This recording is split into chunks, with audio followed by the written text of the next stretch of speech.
बिस्मिल्लाहिर्रहमानिर्रहीम, अस्सलामुअलैकुम जी। Welcome to my channel.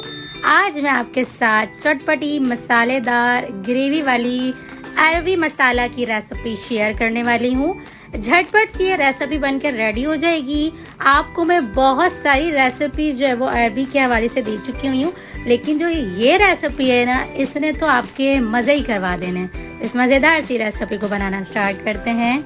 बिस्मिल्लाहिर्रहमानिर्रहीम। सबसे पहले ना हमने यहाँ पर अरबी जो है ना तकरीबन भी आधा किलो से भी थोड़ी सी कम मैंने यहाँ पर जो है ना वो ले ली हुई हैं। तकरीबन भी आधा किलो ही हैं। तो यहाँ पर मैंने अपने हिसाब से अरबियाँ धोकर ना अच्छे से ड्राई करने के बाद ना अच्छे से मसल के धोई हैं। इस तरह से धोने के बाद ना इसका छिलका बहुत ज़्यादा जल्दी से उतर जाता है। आप चाहें तो एक बार इसे अच्छे से 10 से 15 मिनट तक बॉईल करने के बाद भी छिलका नरम तरीके से उतार सकते हैं। अदरवाइज अगर आपको सिंपल तरीके से उतारना सही लगता है, यानी कि ऐसा ही बगैर बॉईल किए, तो वो भी कर सकते हैं। यहाँ पर हम अरबियों को साइड पे करेंगे। एक मज़ेदार सा टेस्टी सा मसाला बनाकर रेडी कर लेंगे। तो तकरीबन भी ना हमने यहाँ पर आधा कप भर के गाढ़ा वाला दही लिया, 1.5 टेबल स्पून धनिया पाउडर, 1/2 टीस्पून हल्दी पाउडर, 1 टेबल स्पून लाल मिर्च पाउडर और तकरीबन भी 1/2 टेबल स्पून इसके अंदर हम नमक शामिल कर देंगे। या हस्बे ज़रूरत आप नमक ऐड कर दीजिएगा। साथ ही इसके अंदर हम 1/2 टीस्पून भुना कुटा ज़ीरा, 1/2 टीस्पून यहाँ पर हमने कुटी हुई लाल मिर्चों का पाउडर ऐड करके ना, साथ ही हमने 1/2 टीस्पून गरम मसाला पाउडर भी ऐड कर दिया हुआ है। अच्छे से मिक्सिंग कर लेंगे। मिक्सिंग करने के बाद ना इसे हमने 10 से 15 मिनट के लिए रेस्ट देने के लिए छोड़ देना है, ताकि मसाले जो है ना दही के अंदर अच्छे से एब्जॉर्ब हो जाए और अच्छे से मसाले जो है ना वो फूल जाएं।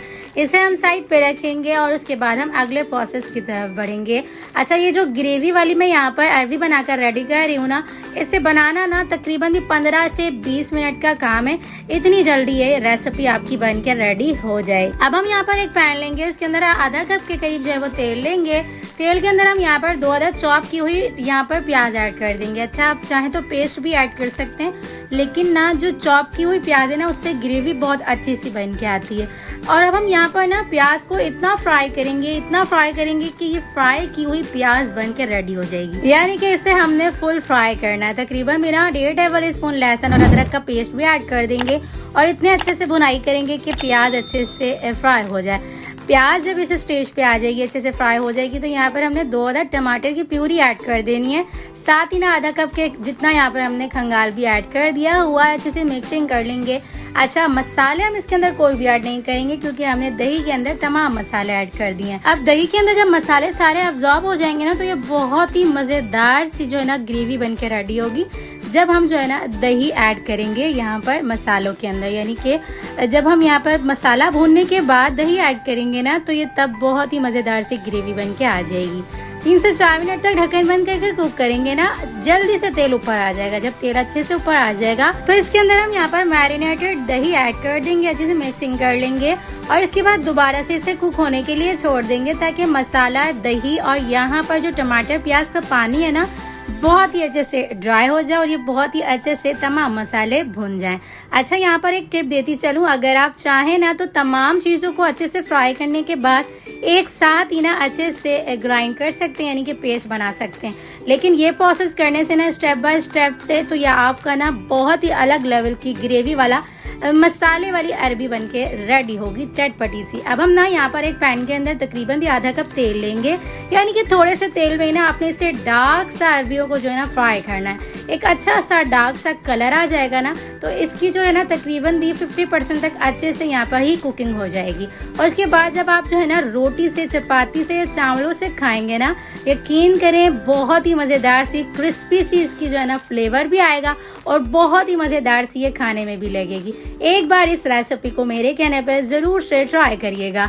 जब अच्छा सा डार्क सा इस तरह का कलर आ जाएगा, तो ये किक करके तमाम जो है ना अरबियों को हमने निकाल कर साइड पे कर लेना। उसके बाद हम यहाँ पर जो है ना सालन को चेक कर लेंगे। अच्छा, जो अरबियों में लेस होती है ना, वो फ्राई करने के बाद यहाँ पर जो है ना लेस भी ख़त्म हो जाती है, यानी कि जो तेज़ाबियत करती है ना, तो फ्राई करने के प्रोसेस से ना तेज़ाबियत भी इनकी ख़त्म हो जाती है। ज़रूर से इस टिप को भी याद रखिएगा। मसाला हमारा अच्छे से भुन चुका हुआ है। इस स्टेज पे पे आके हमने यहाँ पर अरबियाँ ऐड कर देनी, अच्छे से मिक्सिंग करनी, आधा कप के करीब पानी ऐड कर देंगे ताकि ग्रेवी बहुत अच्छी सी जो है बन के आए और थोड़ी बहुत जो यहाँ पर कसर रह चुकी हुई है ना अरबियों के अंदर गलने के लिए वो भी अच्छे से गल जाए। ढक्कन बंद करके इसे हमने ना 7 से 8 मिनट तक ही रहने देना है, क्योंकि हमने ना हाफ डन जो है ना वो इसे फ्राई करने के टाइम पे कर लिया हुआ, सिर्फ हाफ डन करना है। तो यहाँ पर 7 से 8 मिनट के अंदर ही ना हमारी अरबियाँ गल जाएंगी। अच्छा, यहाँ पर लास्ट में ना हमने हरी मिर्चें और हरा धनिया से इसे गार्निश करके 2 से 3 मिनट तक ढक्कन बंद करके कुक करना है। तो इसी तरह से हमारा मज़ेदार सा अरबी ग्रेवी वाला सालन बन के रेडी हो जाएगा। अब यहाँ पर मैं आपको जो है ना वो एक टिप दूँ, अगर जो है ना कुछ अरबियाँ ऐसी होती हैं जो गलती नहीं है और कुछ ऐसी होती हैं जो बहुत ज़्यादा जल्दी से गल जाती हैं, तो दोनों तरह की यानी कि जिस भी तरह की आप अरबियाँ बना रहे हैं ना, तो दोनों तरह की अरबियों में ना आपने तकरीबन भी ना 10 से 15 मिनट के लिए ना एक अच्छा सा बॉईल करवा देना है। उसके बाद जब आप जो है ना मसालों के अंदर ऐड करके यहाँ पर अरबियाँ ऐड करते हैं ना, तो यकीन करें जो ना गलने वाली भी है ना वो भी बहुत अच्छे से गल जाएंगी। ये भी मेरी टिप ज़रूर से याद रखिएगा, यानी कि एक बार अच्छे से बॉयल पानी के अंदर करवा दिया करें बगैर नमक ऐड किए। नमक ऐड करने के बाद भी अरबियाँ जो है ना वो बिल्कुल भी नहीं गलती। तो टिप्स और ट्रिक्स के साथ मज़ेदार सी हमारी अरबी मसाला ग्रेवी वाली बनकर रेडी हो चुकी हुई है। चटपटी और बहुत ही आसान इजी वे में बनने वाली झटपट और इजी सी रेसिपी हमारी तैयार हो चुकी हुई है। तो इस रेसिपी को एक लाइक तो ज़रूर से बनता है। चलें फिर मिलते हैं नेक्स्ट वीडियो में। जब तक अपना ख्याल रखिएगा, मुझे दुआओं में याद रखिएगा। मिलते हैं नेक्स्ट वीडियो में बहुत ही आसान, सिंपल और यूनिक सी रेसिपी के साथ। अल्लाह हाफ़िज़।